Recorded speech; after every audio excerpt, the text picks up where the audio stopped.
So let's start with Anthony Blinken, Biden's Secretary of State. He posted the following tweet. He's since deleted this tweet, by the way, because people noticed that he posted it. This is what he said. He said, Turkish Foreign Minister Hakan Fidan and I spoke further on Hamas's terrorist attack on Israel. I encouraged Turkey's advocacy for a ceasefire and the release of all hostages held by Hamas immediately. A ceasefire? So let me get this straight. Israel has sustained the deadliest day since Jews were massacred during the Holocaust, and you don't want them to defend themselves? You don't want them to fight back? You don't want them to decimate the terrorists who murdered their family, their children, their parents? You want them to just stand back and say, oh, okay, well, now that the terrorists have gotten what they wanted, now that 1,000 Israelis, and by the way, almost a dozen Americans have been murdered, we're just gonna sit around and say, well, you got what you wanted, we're gonna let you have it. This is the most bananas reaction in the entire world. And it substantiates what we spoke about yesterday when I played that clip of Joe Biden saying, we stand with Israel, we support Israel, we will give them everything that they need. No, you won't. Your administration is already telling them preemptively that they cannot defend themselves, that they cannot go in and decimate Hamas. Imagine for a second, we compared this terror attack in Israel to 9/11 because it is an apropos comparison. In fact, it's deadlier per capita for Israelis than 9/11 was per capita for Americans. In fact, if you do the math, the number of Israelis that were murdered per capita would equal like 20 or 25,000 Americans being murdered all at once in a terror attack. Can you imagine that? And imagine if you had a Secretary of State of the presidential administration. Bush was president at the time of 9/11, right? Imagine if you had Condoleezza Rice, who was his Secretary of State, standing up and saying, you know what?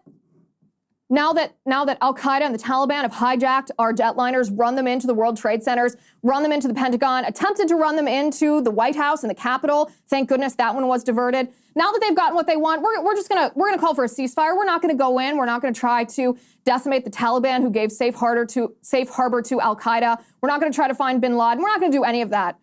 We're just, what good is violence, right? Violence begets violence. It's a cycle of violence we don't want to perpetuate. Imagine if someone had said that.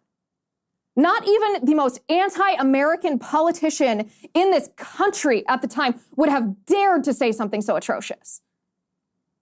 And yet, as Israel is still finding the dead bodies of the people who have been murdered by Hamas, the U.S. Secretary of State dares to suggest that they engage in a ceasefire. It's atrocious. And meanwhile, the media, as I predicted yesterday, has already begun to sanitize the violence and in order to blame Israel. In fact, if we could bring up this is a video. Israel, the IDF, the Israeli Defense Forces, have begun strikes against Hamas strongholds in Gaza. And in this video, I want you to watch very closely. I'm going to tell you what happens because it's a very quick video. And if you don't know what you're looking for, you might miss it. In this video, you will first see the explosions of these missiles hitting a mosque in Gaza. And then look what happens next. You see those two mushroom clouds. But what's coming up underneath those mushroom clouds? Those are secondary explosions. So what the media has done with this video, and you can watch it again, you can see what's happening. The two mushroom clouds are the original strikes by the IDF. And then underneath, you see all of these secondary explosions. Well, the media is portraying this as, can you believe that Israel attacked a house of worship in Gaza? Can you believe that Israel desecrated a Muslim mosque? But what they're ignoring is what you and I just saw very clearly in that video. Those secondary explosions, what does that mean? What caused those secondary explosions? I'll tell you what caused them. Those secondary explosions were caused by all of the weapons, the missiles, the rockets, the firearms that Hamas was storing in the mosque. Storing in the mosque because they know if Israel bombs the mosque, they can say, oh, Israel, they're just out to try to discriminate against Muslims.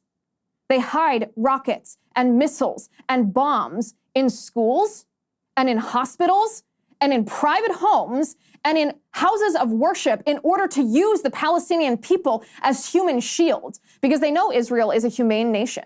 They know Israel is going to do everything in their power not to kill innocent civilians. And so the Palestinian Authority and Hamas, who officially governs this region, this Palestinian region, they take advantage of Israel's humanity. They take advantage of the fact that Israel is not going to do to them what they have done to Israel. And you could see it in that video. And yet the media tells us that Israel is now doing the exact same thing that Hamas did to the Jews in Israel. It is not true.